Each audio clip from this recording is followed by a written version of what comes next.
bells. We do. So I guess just what are your thoughts on everything that's been happening with the Big 12 or the Pac-12? Pac-12 with everybody, right? Yeah.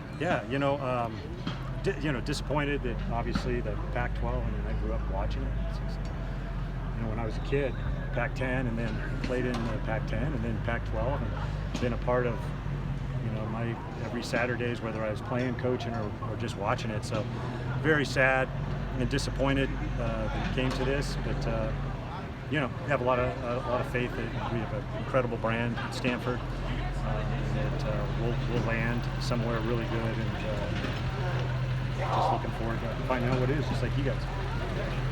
You have a big class coming in, and have you fielded any questions from them? Are they concerned? Or Yeah, I mean, obviously people want to hear what's going on, and I tell them to just be patient, and hopefully we'll come to some resolution.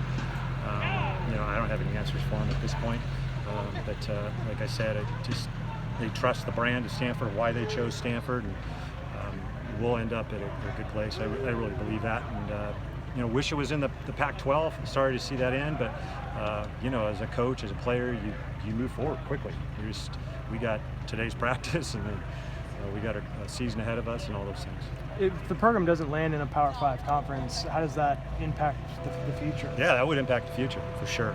I don't anticipate that happening, but that is definitely would impact the future, no question. But how would it impact? We can kind of draw our conclusions, but your perspective matters here. Yeah, I mean, I think the players that committed to us and came here they want to play Power 5 football, and that's what our intention is at this university. I can't imagine anything else. How involved are you in conversations with the AD? Not at all. The president? Not at all. I trusted that he's working hard, and I got a lot to worry about here and work on. So yeah, he lets me know that they're moving forward and all those things. But that's really it. Were you surprised last Friday when the dominoes kind of really started falling? Yeah, I mean, I wasn't surprised because you see things start to happen, and disappointed would be it, but I wasn't completely surprised once you see something like that take so long, and then once you saw Colorado leave, it was like, oh, what's going on here? So wasn't completely surprised, just disappointed. Just on practice, just how's it going for you week 2 here? Just kind of how are things kind of progressing on that front? Great, they're doing a great job. This is kind of our third installation, and our guys they understand the tempo better, they understand the schemes better. We're definitely not ready to play, but we're progressing well. Today was a good day, and proud of where we're at. What's the status of the quarterback reps at this point? Yeah, we're the first week it was pretty evenly split between the guys, and now I'm kind of mixing them up just to see them with different groups and let it play itself out. How have you liked what you've seen? Good. Yeah, I do. I like them. They're all a little bit different, but I feel like they can all play. And typically, what happens is somebody emerges, and I would anticipate that happening. It always does, most of the time. What are the main things you're kind of looking for from them at this stage of the process, the quarterbacks? Yeah, accuracy is number one in this offense, and then decision making, being decisive, taking care of the football. Be able to play at a fast tempo because it's different than what some people are used to. So all of those things, and athleticism helps. We like the quarterback to run. It's not an end all if you can't, but it certainly helps you win the job if you can. What's the key to tuning out all the speculation and chatter and making sure the guys are kind of just focusing? Yeah, I don't think it's hard, to be honest with you. Yeah, I really don't. I'm not being facetious at all, or I just I'm really focused on every single practice after this. Grab something to eat. Can't wait to watch the tape, and then move forward. We have a schedule that's planned out, and we're in the Pac-12 this year, and we got an incredibly challenging season, and then the rest of the stuff will take care of itself. So I haven't sensed that from the players. We haven't talked a lot about it. We're really focused on what we got going on now, and it hasn't been difficult at all. What stood out about Justin Lamson's game now that you've had a week to work with him? Really competitive. I knew he was tough. He's very accurate, had great anticipation. He's athletic.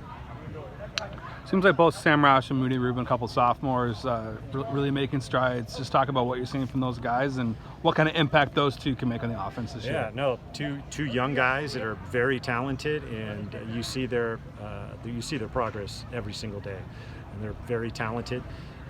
Moody is just getting so many reps that he needs to be more comfortable playing the position, and you see his growth.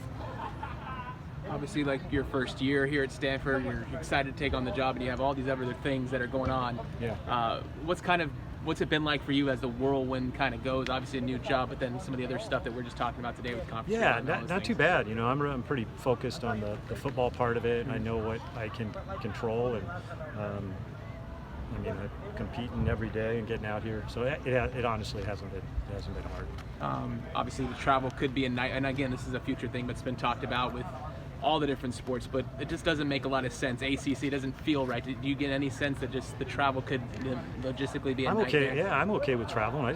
Our guys love playing football, and if you've got to travel a little more, that means when people come play us, they got to travel. So,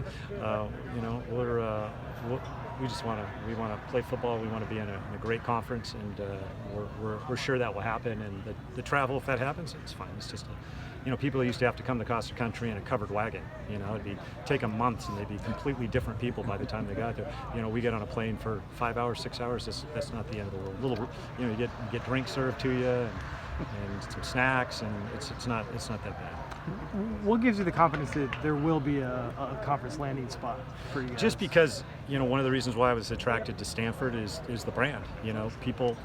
People know Stanford, they respect Stanford, and in spite of maybe a couple of mediocre, rough years in football, Stanford's been a really good football program in the past. So I think it's short-sighted to look at the last couple of years. We're going to have a really good football program. We're going to win championships, whatever conference we're in, and I think people realize the draw of Stanford, and not just as a program, but also academically and being the Bay Area. I feel good about it. What do you think about the role just TV revenue plays in all this? Yeah. Realignment. Yeah, it's reality. It's the way it works. It's how we pay the bills. And you guys got to pay your bills and at home, and you do what you do, and if you got that taken away, you'd have to go work for somebody else, right? So we just play football, and I coach football. So whether it's at Sacramento State or at Stanford or where we're playing, I feel fortunate to get paid to coach football, and if you got to get on a plane to go play somebody, that's not that big a deal. How are things with Eli Manor and his knee? Just seems like he's up. He's running a lot better. It looks like, and just where is he at health-wise right now? He's great. He didn't participate in the spring, obviously, and then you saw him as he came up to full speed. He was a little reluctant, which is pretty normal when you have that kind of recovery and injury.